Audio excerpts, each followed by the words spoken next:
అందరికీ హృదయపూర్వక నమస్కారాలు. మరి ఈ ప్రతి సంవత్సరం శ్రావణ మాసంలో మరి ప్రతిరోజు లక్ష బిల్వార్చన అని చెప్పేసి ప్రత్యేక పూజ ఉంటుంది. మరి సికింద్రాబాద్ నుండి కానీ, హైదరాబాద్ నుండి కానీ, కర్ణాటక నుండి కానీ, మహారాష్ట్ర నుండి కానీ అతిపెద్ద ఎత్తున భక్తులు ఈ శ్రావణ మాసంలో దర్శించుకోవడానికి, వీరభద్ర స్వామి ఆశీస్సులు పొందడానికి ప్రత్యేకంగా ఈ శ్రావణ మాసంలో రావడం జరుగుతుంది. అదేవిధంగా ఈ రోజు మరి రెండో ఆదివారం మరి పటాన్చేరు నుంచి సుమారు 1500 మంది వీరశైవ లింగాయత్ అసోసియేషన్ వాళ్ళు మరి ఉదయం 8 గంటలకు మరి పాదయాత్ర చేయడం ప్రారంభించడం జరిగింది. మరి ఆలయానికి సుమారు 4 నుంచి 6 గంటల ప్రాంతంలో మరి ఆలయం వరకు చేరుకునే అవకాశం ఉంది.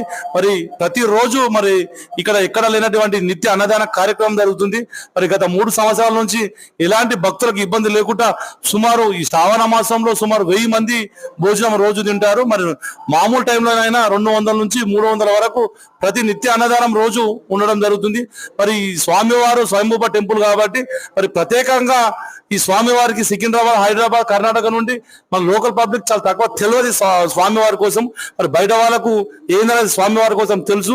మరి భక్తులకు ఎలాంటి ఇబ్బందులు లేకుండా అన్ని వసతులు మరి మా ఆలయ కమిటీ తరఫున కానీ, మరి మా ఈఓ సార్ కానీ, మన ఆలయ అర్చకులు కానీ, ఆలయ సిబ్బంది కానీ ఎలాంటి ఇబ్బందులు లేకుండా మరి వచ్చే భక్తులకు ఎల్లవెల్లలా ఉండి వాళ్ళకు ఎలాంటి ఇబ్బందులు లేకుండా ఆలయం తరఫున చూసుకుంటున్నాము. అదేవిధంగా మరి రాబోయే రోజుల్లో మరి బొంతపల్లి భద్రకాళి సమేత వీరభద్ర స్వామి మరి అతిపెద్ద గోపురానికి ప్లాన్ చేయడం జరుగుతుంది. తొందరలో ముహూర్తం చేయడం జరుగుతుంది.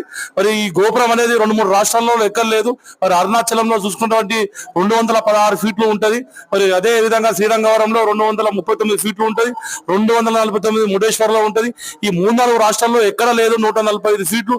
మరి ఆ సంకల్పం పెట్టుకొని మా ఆలయం తరఫున ఆలయ కమిటీ ముందుకు పోతుంది. మరి తొందరలో ముహూర్తం ప్రారంభం కానున్నది. దానికి కూడా మిమ్మల్ని మీ ఛానల్ వారిని పిలవడం జరుగుతుంది. మరి ఎలాంటి ఇబ్బందులు లేకుండా భక్తులకు ఎల్లవేళ సౌకర్యాలు చూస్తున్నాం. మరి బొంతపల్లి భద్రకాళి సమేత వీరభద్ర స్వామి భక్తులకే గాని, రాష్ట్రానికి కానీ ఎల్లవేళలా ఆశీస్సులు ఉండాలని కోరుకుంటున్నాను.